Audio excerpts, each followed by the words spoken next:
पैर पर लगा और उससे उसका एक पैर कट गया। इसके बाद चेतक अपने 3 पैरों पर दौड़कर महाराणा प्रताप को सुरक्षित स्थान पर ले जाने की कोशिश कर रहा था, लेकिन मुगलों की सेना महाराणा के पीछे पड़ गई थी। महाराणा प्रताप को चेतक बचाना चाहता था और इसलिए वह अपने 3 पैरों पर लड़खड़ाता भागता हुआ उसने 26 फीट लंबी खाई को एक ही छलांग में पार कर दिया। चेतक धराशायी हो गया और गिर पड़ा। इसके बाद महाराणा प्रताप उठे, तब चेतक उन्हें इस तरह देख रहा था मानो वो कह रहा हो कि हे महाराणा, आप अब मुझे जाने की आज्ञा दीजिए, मेरा काम यहीं तक था। महाराणा प्रताप को चेतक ने सुरक्षित पहुंचा दिया और खुद वीर गति पाई। इसके बाद मुगलों की सेना ने महाराणा प्रताप के हाथी, जिसका नाम राम प्रसाद था, उसे कैद कर लिया। उसके बाद राम प्रसाद का नाम बदलकर पीर प्रसाद कर दिया गया और मुगलों को ये लगा कि अब ये हाथी हमारे काम आएगा।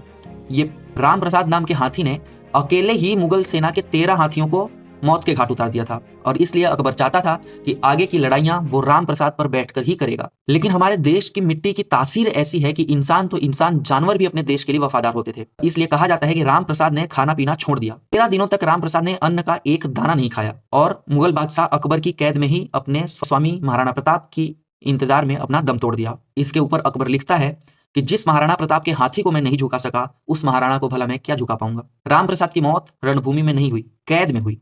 वह एक योद्धा था जो लड़ते हुए मर सकता था, जो वीर गति पा सकता था, लेकिन उसे जंजीरों में मरना पड़ा। आज हमारे देश की विडंबना ही है कि हमारे देश के ज्यादातर युवा इस देश को छोड़कर चले जाने की बात करते हैं। आखिर ऐसी कौन सी चेतना थी जो इन जानवरों तक के अंदर भरी हुई थी, जो अपने देश के लिए अपनी जान देना तक जानते थे।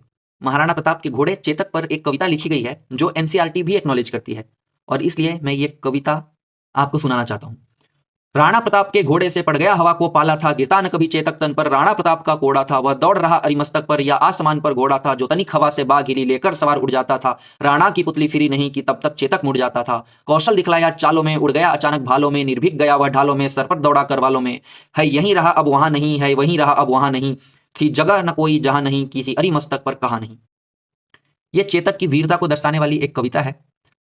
मुझे ऐसा लगता है कि राजाओं, महाराजाओं, योद्धाओं, क्रांतिकारियों, सेनानियों के साथ साथ उनके साथ देने वाले ये बेजुबान भी भारत के भाग्य विधाताओं की सूची में उतने ही सम्मान से याद किए जाने चाहिए और इसीलिए मैंने इनकी कहानी को इस सीरीज में एक स्थान दिया है।